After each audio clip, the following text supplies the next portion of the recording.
Hey, I'm Sith King. And I'm Sonic Sons. We're the Rambling Reviewers. And today we're looking at Doctor Strange 2016. And if you're wondering, yes, this was recorded just a few minutes after we got done recording the Moana review. Even though we saw Strange like a week ago, 2 weeks ago? Yeah, a couple weeks ago. But anyways, I was really excited and worried about this particular entry into the Marvel Cinematic Universe. And not without reason. See, the Marvel Cinematic Universe has been an interesting creature, to say the least. Comic books typically have a ton of different reasons for powers to exist. Bitten by a radioactive spider. Alien from another planet. Cosmic rays. Bitten by a radioactive alien from another planet. And I really wish that I was kidding on that one. Oh, dear. Yeah, so... But the creatures and beings from the Marvel Cinematic Universe tended to have one source. The Infinity Stones, and more specifically, their application through technology. The super serum that gave Captain America his strength and physique was the result of research into Nazi super serum and the Cosmic Cube Infinity Stone. Reverse engineering that formula led to the creation of the Hulk. And Howard Stark's research into the Infinity Stone created the arc reactor, which was later used by Iron Man. Even the Asgardians, the Asgardians are the ones to use the Infinity Stones as well, and even though they're gods who use magic in most other continuities, in this one they're posed as aliens who are just super durable, kind of Kryptonian-esque, who just use sufficiently advanced technology. So everything went back to technology. There weren't any aliens or demons, just plain old science. And then this film showed up, because Doctor Strange, the only thing Doctor Strange does is magic. And now we have a new force in the Marvel Cinematic Universe, that of the mystic powers. And no longer is the Marvel Cinematic Universe anything like what we thought it was before. Now it's something different. See that rock over there? That could be just a rock. Or it could be a spirit stone, containing the wellspring of energy from which life itself may fountain. The world has just grown a lot larger, my friends. And it's going to be glorious. So the question is, did they pull off that transition in this movie? I think yes. Oh, good. Well, yeah. But, okay. Now, for those who are watching, many don't know that this isn't Doctor Strange's first live action adaptation? Yes. Back in the 70s, there actually was one where Jennifer Walters played one of the female cast members. Really? Yeah. You can look up Nash, and it was covered by Nash, Linkara, Filmbrain, and Juwario before his tragic demise. So if you can probably find it on YouTube or by looking around. It's pretty funny. Their coverage of it, the actual thing is really sad. But that's not who we're looking at today. We're looking at the Doctor Strange from 2016 with Benedict Cumberbatch. My God, the guy is trying to be in everything. He was Smaug. He was spoiler alert, Khan. Oh, come on. It's been out for years now. He was Khan, Noonien Sung. He was Sherlock Holmes. And now he is in the Marvel Universe as Doctor Strange. Yep. So he is a super awesome, super successful surgeon. Not one who does magic or anything. Not any sort of super special surgeon. He's just doing his thing, being selfish. It's basically Tony Stark's journey. This is my issue here. Yeah. I was kind of disappointed with the movie, actually. And it's like, it works. I guess it's passable. There's several moments of humor, which was nice, and all the jokes were good. But we basically invented Magic Iron Man. Everything you just said was wonderful, and I love you for it. I know. But I'm looking at this as Magic Iron Man, yes. Yeah. But okay, so he's a rich, genius, famous guy who is also kind of an insufferable jerk, and he winds up getting superpowers, this time through magic. And part of his arc is learning to be kind of less of a jerk, but you know, he still keeps enough of the jerkishness to be like interesting. I don't know. I thought that his fall from greatness was something that Iron Man didn't really explore as much. Tony was just stuck in the compound, but like we had to see Doctor Stephen Strange go just straight downhill. Like, yeah, that's true. He did a bigger fall there. Bigger fall, particularly when he yelled at Christine that one time in the apartment. I mean, it's not nice to see that sort of thing happen, but when you're at the bottom as low as you can go, that's the sort of thing that can happen. So he uses the last of his money to find. Okay, he tracks down a guy who was basically paralyzed in the everything, and he says, "How are you walking and literally playing basketball right now?"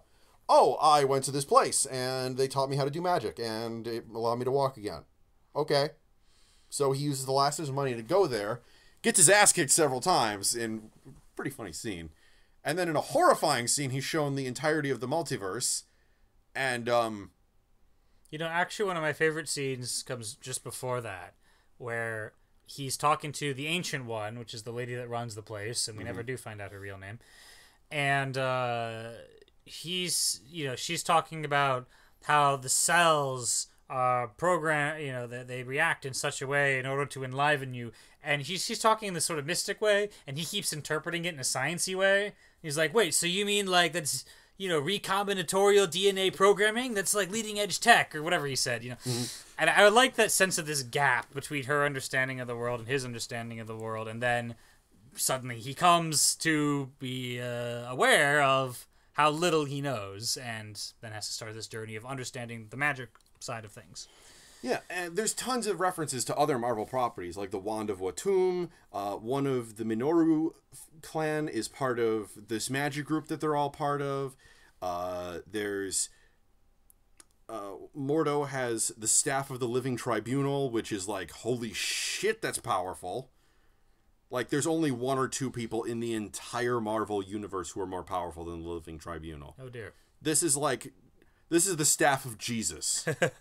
I see. Wow. They didn't build it up that way. He basically just swung it around like a regular staff. Okay. Well, this could be the staff of the Living Tribunal. It could be just like something that he has. The Living Tribunal himself is like... Right, a different guy. Yeah. And eventually we learn that the problem is that there's this bad guy called Caecilius. I guess we should have mentioned at some point that Strange's actual demise, or his fall, comes about when he gets himself in a car crash. Yeah. And his hands get horribly injured, and he can't be a surgeon anymore, and that's what started off that whole thing, in case you forgot. Yeah, probably should have mentioned that, but... So they find out that this guy named Caecilius decided, hey, I know of this bad guy called Dormammu who lives in the Dark Dimension. Already, I'm pretty happy with how this is going because everything they just said is amazing. So Caecilius had been a student of the Ancient One, and he rebelled against his master and decided to follow the ways of evil. It was pretty vague, to be honest. Yeah, I think like something about like how it would grant immortality or something stupid. Yeah. And then, but in order to do that, he has to blow up these 3 buildings. Yeah, the what are they called? The anchor points or something. The anchor point temples, something. Yeah, Sanctum, of course. The Sanctums. One's in New York, of course, because everything in the Marvel Universe ties back into New York. One was in Hong Kong and one was in London. Yeah. So some of these visuals are just amazing. Like the Ancient One manipulating reality in order to have buildings crush people, or just a lot of great visual sequences in this film. But okay, first off, Strange tries to get holds on artifacts so that he can like do stuff with them, so he can. Well, Strange is training at the temple for a while there. Yeah, so he accidentally goes through one of the portals to one of the sanctums as it's being taken down, which isn't good. And thus we meet the best character. Cape. Yes. But first he meets up with Caecilius and he's like, who are you? You are what did Caecilius say to Strange? Master.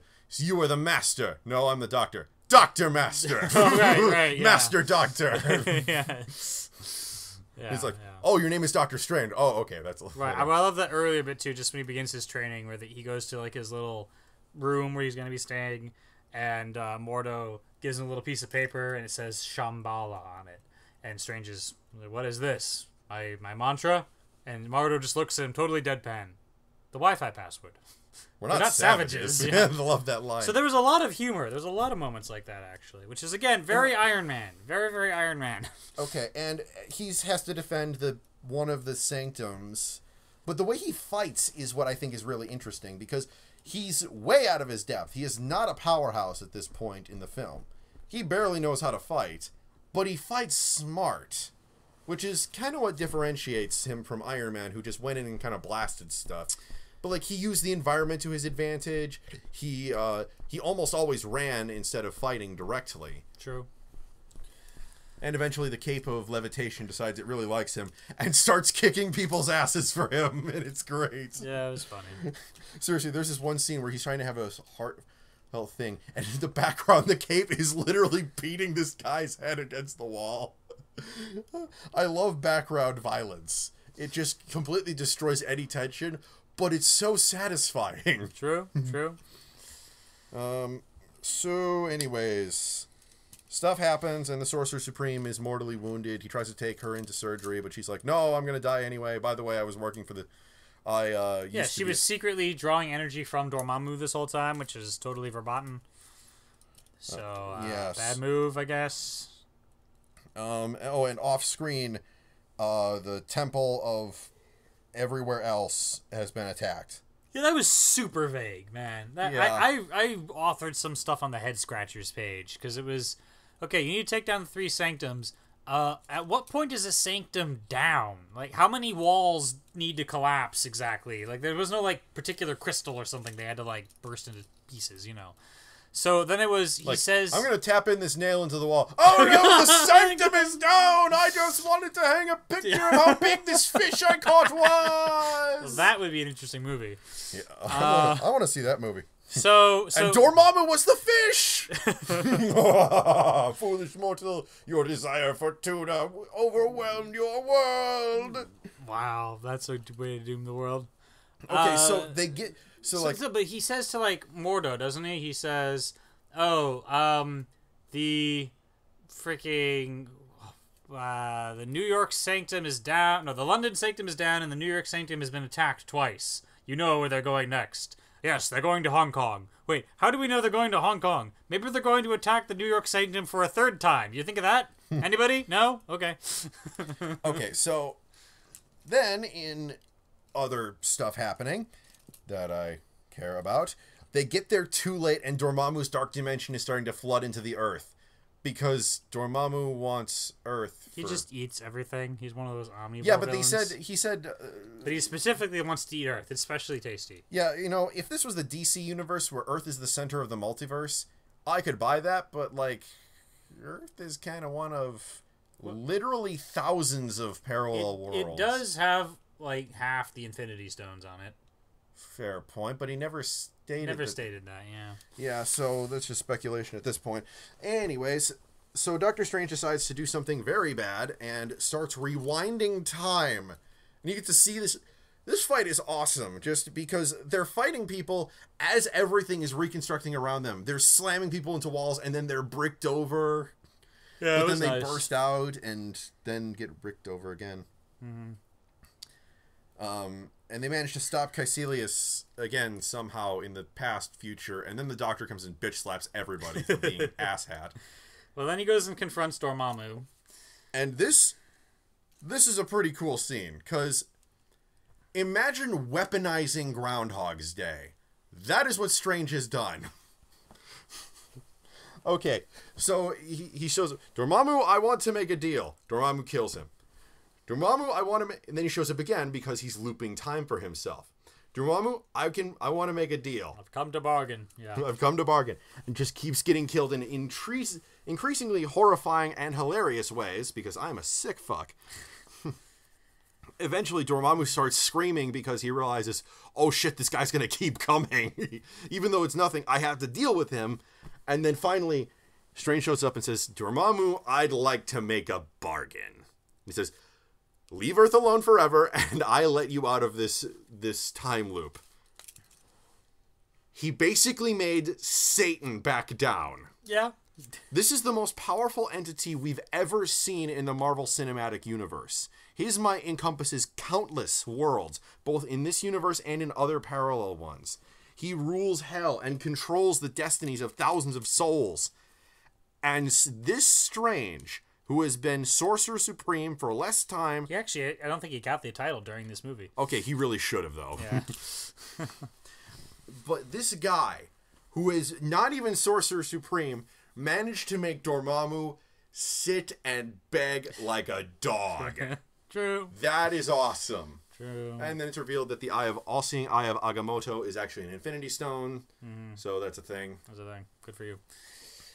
Mordo decides that magicians are just breaking the laws of magic and they're going to cause untold havoc in the future. So he's going to stop by killing every mage ever. Yeah, he just says that after the credits. Which he does naturally by going to the guy who used magic to cure his everything is paralyzed ever and removes his magic, leaving him twitching on the ground because he's an ass. Yeah, apparently. Seriously, you go after the guy who was paraplegic. I think this guy was a soldier, wasn't he? I forget. Well, it's still just why? What was he doing that was so bad? Yeah, no. So here's my lesser take on the movie. Yeah, you got a lot of stuff that is cool in theory, but like the bit with Dormammu, for instance, looping time. That's unique. I'll give you that. But it did feel kind of Deus Ex Machina to me. Like, they had vaguely mentioned, oh, if you use those spells, you would mess with time. But, like, frick, is Strange invincible now? Because he just pulled this trick at anyone for any time in any fight he's ever in. Because, as far as I know, there was no limitations on this. And it felt a little out of left field. I don't know. I thought that it was established by the time manipulation spells that had been done earlier. He did do that thing where he, like, unmade and remade an apple. That's true, but... and the book, and unmaking and remaking the book to see what the hidden pages were, and undoing the complete destruction of the Hong Kong Sanctum and the rip in reality that it caused. Right, but even that is like, okay, apparently I've got massive, large-scale time reversal power because I previously had a much smaller scale thing, and I don't know, it just didn't seem... I couldn't get a grip on it. At that point, he had an Infinity Stone powering him. So. That's true. But he's always... Well, he put it back. But in general, he always has the Eye of Agamotto with him. Yeah, in general, he does. And so what I was hoping they would do... And I love my Iron Man. And here we did another Iron Man. We had funny moments and all that stuff. That's great. But I was hoping for someone to capture the grandeur of Doctor Strange. I don't know a lot about this character from the comics. But when I've seen him, he's got such a different beat about him. Such a different...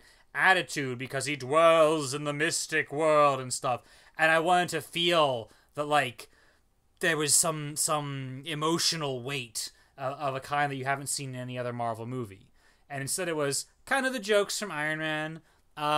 You had this architecture folding thing that was all very weird and new, but they kept doing that one trick over and over. I'm like, okay, yes, you guys are tessellating the architecture. I can see half the time it was just happening in the background while they fought with like regular kung fu. I was like, guys, come on, you know. When I saw the initial poster, it's like, oh, there's like 3 separate New Yorks that are all like hovering next to each other because dimensions and stuff. I was like, that's the wrong kind of weird. Have you seen the colors of what they do in the Strange comics? They do such great work with color. It feels so vibrant and weird in a good way.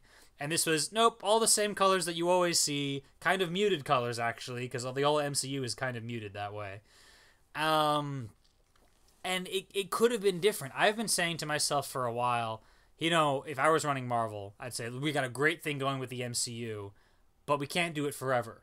Because... at some point, you want to explore ideas that don't fit in the MCU, right? You want to have, how about brand new characters once in a while, right? And then we don't need to explain how they relate to everyone else.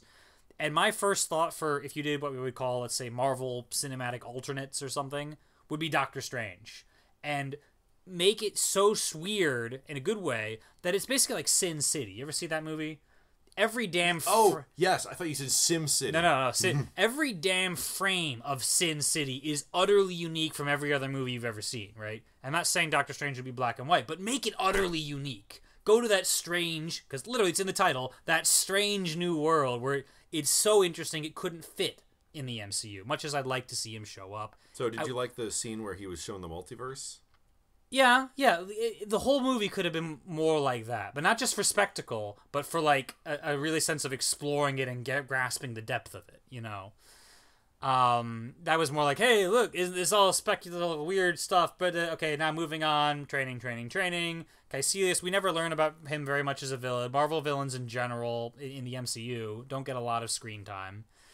Mordo is, I guess, a friend, but then he's sort of vaguely offended because we broke the laws of physics too much, and now he's going to be a villain, apparently. And I was like, oh, okay, that came out of nowhere. Shrug. There were a lot of fun moments, I'll give you. There was, whatever, he shows up as an astral, all of a sudden he's talking to the semi-girlfriend who needs to do a surgery on him. He's like, oh, no, a little bit lower. And that was funny, but it wasn't Doctor Strange to me. It was Iron Man. Actually, that scene was derived straight from the comics, where he uses his astral form to advise on surgery on his own body. True, but I haven't read that particular comic, but I'm guessing there was more of the grandeur about it, and less of the, what was that? That's so weird and awkward. I'll give you another example that was more in the line of what I was thinking. When the Ancient One is on her deathbed, and they zoom out a little bit astral-wise, and they talk, and they're watching the lightning go very slowly, I didn't know that. I thought that was Dormammu breaking down the walls of reality. No, that was they slowed down and then time. Oh, that's lightning. Yeah. So for a moment there, it had a sort of grandeur to it. It was, we're really dealing with the concept of death, and she has to face it now after having delayed for so long. I was like, see, this is a little more of the Doctor Strangey stuff, but even that scene seemed to go by a little too fast, and I was hoping the whole movie would have this sort of grandeur-esque thingamajig to it, just because it's an emotion that hasn't been well explored by the rest of the MCU. So, it was still fun to watch. It just wasn't aiming as high as I'd hoped for. It was largely action-y movie stuff and Doctor Strange trappings around the edges, I felt. Nah. I liked it. I know you did. Yeah. I like it because of all the possibilities it opens up. It does open up, and we'll see how he fits in when he gets to interact with the rest of the MCU. We saw the Stinger has Thor show up, and by the way, it offers spoilers for the next Thor movie, where apparently Loki and Thor are together again. And they have to go search for Odin, which didn't... I mean, they did this whole Loki and Thor are together searching for people in their last movie. And that movie sucks. So, guys, hoping you got something more than what you implied there. Working with Doctor Strange. Okay, I could see. Good. I mean, I'm hoping Hulk shows up, because he was absent in Civil War, so... Yeah, Hulk in the middle of Ragnarok would be pretty interesting. Oh my god. Have him on the side of the Frost Giants. There actually was a comic where Hulk was sent into Asgard, but like a different part of Asgard where there were giants, and the giants were like super nice to Hulk because they were like, well, not like super nice, but like nice for giants. They like punched him and he punched them back, and they were like, hey, you're pretty cool. Let's go have some mead. And then the Asgardians came and killed the giants, and Hulk stuff happened. But like, here's why they didn't have Hulk in Civil War. Here's how it would have gone. Okay, they're doing the walking together. Oh, the Hulk just tore Iron Man in half. And then, now he's eating everybody. Okay, thank you. True. It wouldn't have been this awesome superhero brawl. Sure. Which admittedly, Captain America Civil War. Yeah. But it really should have been Avengers 3. Yeah. A large-scale superhero brawl with multiple superpowered opponents is something that we hadn't had in the MCU up to that point. I would give Civil War higher marks than Doctor Strange, personally. Okay, yeah. There was a lot of stuff in there, well balanced, made so much more sense than the comics. Did we review Civil War? I forget. Well, I've never read Civil War, so. Oh well, I looked at Linkara's review of Civil War. So Okay, so you're basically saying we should do a review based on the review of someone else. I didn't. I'm just saying. Which admittedly is where a lot of my Star Trek knowledge comes from, but still. Anyway, what were we saying though about the? Oh yeah, so Hulk didn't show up, and so I'm not saying he should have. I'm just saying I hope he does show up later on in Ragnarok. That's what the movie's called, right? Yeah, Fall of the Gods. Oh, okay. So I'm sure the gods will be pretty much okay by the end of it, though, because we need them for the Infinity War. Actually, in the comics, it was a period for a few years where the gods of Asgard were actually dead, including Thor. Oh wow. Yeah, so don't always assume that the characters are going to come out fine by the end. Okay, we'll see. Just as long as they don't bring Worm into the MCU. That would just suck. Who is Worm? Worm is a web novel by a guy named Wildbow.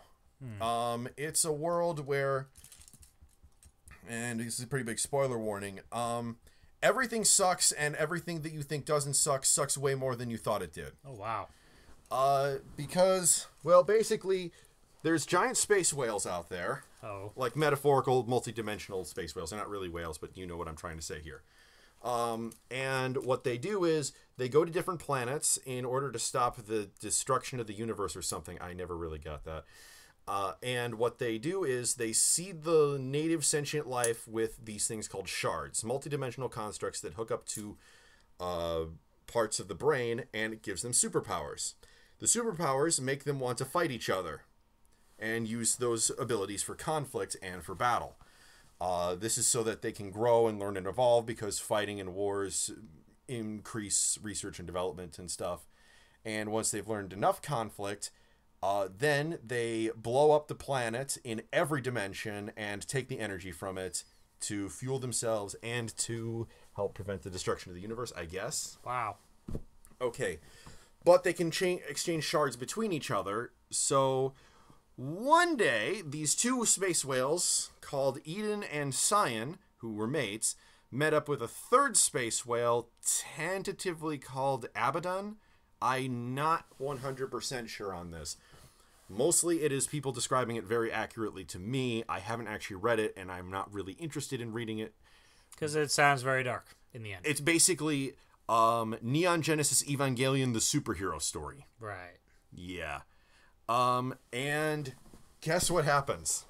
Actually, never mind. What happens is that Abaddon says, hey, I've got this cool thing. It's called Path to Victory. It's basically a precognition thing that tells you exactly how to get what you want. Because why don't you, I'll trade you one of your shards for this. So Eden was playing around with it, and, well, you know how they say don't text it? It's fitting that we're talking about this during Doctor Strange, because he was playing with his phone when he crashed into... Yeah. Well, it was like that, except replace phone with Path to Victory shard, and car with Space Whale, and it was the Earth. She crashed, she litho-braked very hard into the Earth. Oh my God. And kind of fucked up there. Oops. Well, basically this group called Cauldron found her remains, finished killing the bitch, and managed to hide her from the rest of the world. Unfortunately, Cyan was drawn to this planet, which was Earth, by the way, and he started to do the normal thing he usually did, which was spread shards everywhere to generate conflict. This is bad, because it means that everyone is trying to murder each other now in new and inventive ways. The other problem is that Cyan is super fucking depressed at this moment, because his wife is dead by slamming her dumbass into a planet while texting and driving. Wow. So this guy who's basically a god is floating around the Earth looking like a giant golden floating man, and he's basically doing whatever a man named Kevin Norton is saying, and Kevin Norton is a homeless drunk who lives in London. I swear to God I'm not making that part up. But the story is basically about Taylor Hebert, who, after her mom died, went off to summer camp. When she got back, her best friend Emma turned on her with a new friend named Sophia Hess, and they've basically been bullying toward Taylor to the point of horrible torture, culminating in an event where they lock Taylor inside of her own locker with a giant pile of used tampons. No, do not ask me where they got them from. I don't care, and I would very much remain prefer to remain in the dark as to how that happened. I'm thinking very hard not about that. Well, see, the reason why shards are placed where they are is they go to a person who has, what is it called? Oh yeah, incredible fucking trauma. So when you're at your lowest point, like you're just about to either kill yourself or give up all reason for living, bing bang boom, if you have the right genetic sequences in your bloodstream, you get a shard. So is it any wonder why villains outnumber heroes 3-1 if you get your superpowers in a moment where you're absolutely going to either kill someone or about to commit suicide? This sounds like a very dark story. Yeah, it's supposedly not as dark as it seems, according to some of the people I've talked to. But on the other hand, it sounds pretty fucking dark. So I could feed kittens into a wood chipper, and that'd still be less dark than this is sounding. Yeah. Taylor gets the ability called Queen Administrator, which she uses to control bugs. All the bugs. All of them. In the Bible, it goes, one of the plagues was locusts. That's her power, except with anything that is small and invertebrate enough. Right. So like crabs, lobsters. Oh, crabs too, huh? Yeah. And not just, and yes, both types of crabs. Okay. Yeah, I have read at least one part where she did give a guy crabs just because he was. Okay. No, I'm not even gonna. But okay, basically, her first night out, she accidentally saves a supervillain gang because she heard that a man who turns into a dragon was going to kill those kids. The kids were supervillains. Wow. And she kind of decides, okay, I'll pretend to join the supervillain gang so that I can turn them in later. And then she goes further down the rabbit hole, eventually becoming the warlord of her hometown. And basically a lot of shit happens. She kills basically that world's equivalent of Wonder Woman. Switches sides because there's literally no other choice without her dying or getting sent to an inescapable prison known as the Birdcage. And 2 years later, she takes a bullet to the head in order to unlock her powers fully and kill Cyan once and for all before the leader of Cauldron, the people who killed Eden, murders her because fuck everything. Because why would we be happy? This is not a happy story. Not a happy story. There's little wonder, really, why there's a lot of fan fictions that say, okay, what if Taylor had a different power than this? Or what if Taylor joined the Protectorate, which is kind of like the Justice League, but with super government oversight? Or what if someone had the power of super therapy? Actually, that is a real story. Okay. That is literally the first Worm fan fiction I ever read. It's called Therapy, where the Shard is a therapist who helps people with their issues. Thank goodness. Yeah. No, it's a really deep and intricate universe. Easily over 1 million words.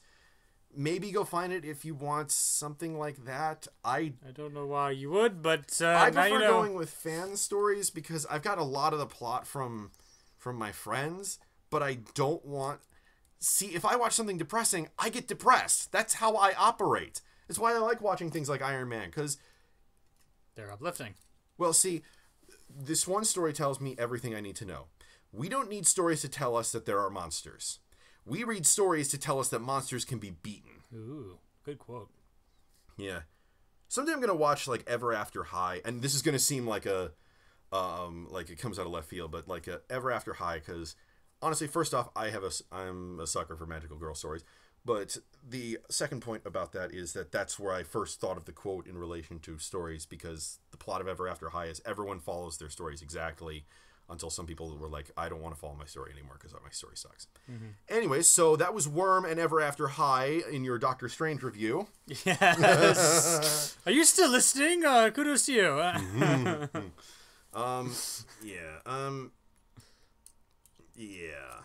Yeah. Somehow we managed to say all the things about Strange pretty quick there. Well, I think the thing is that I really liked Strange, and you didn't like it so much, but it was mostly a tonal thing. You didn't seem to have much of a problem about the plot. Yeah, we didn't have to take things apart, and this didn't make any sense. I mean, Moana was a lot longer because the problems were at a structural level. Right. This was like what are they attempting to do? This was the trimming. This was the decoration. Well, more like this was the initial purpose, and once you can state that in one sentence, what were you going for? And they were going for a different thing than what I was hoping for. So there you go. But it was still a perfectly watchable movie on its own. Sure. Moana, on the other hand, that we spent longer on that one because It was just hollow, kind of. Yeah, I mean, it's not the worst thing ever. It's just, could have been better. It was not Zootopia. I was expecting better. Whole bunch of great movies in a row. Zootopia, Big Hero 6, that other one. Frozen, Tangled, what else is in No, here? it was Tangled then Frozen. Right. Crap, I can't remember. Big Hero 6, Wreck-It Ralph. Wreck-It Ralph. Yeah, see, a bunch of great movies in a row. This one just fell flat for me. It was like The Good Dinosaur. Yeah. I wanted to see a great Pixar movie. For some reason, I don't want to see Inside Out. Don't ask why. It's one of those it's all right. subconscious things. Just like, I understand. Sometimes you just don't want to see something. Doesn't necessarily make you a bad person, but okay. Okay, so yeah, Doctor Strange is a movie. We are agreed. Yes, it is indeed something on a film-based medium. Digitally, of course, but yes, whatever. Anyways, so if that's everything, yeah. Anyways, I'm Sith King. And I'm Song Sons. We're signing off.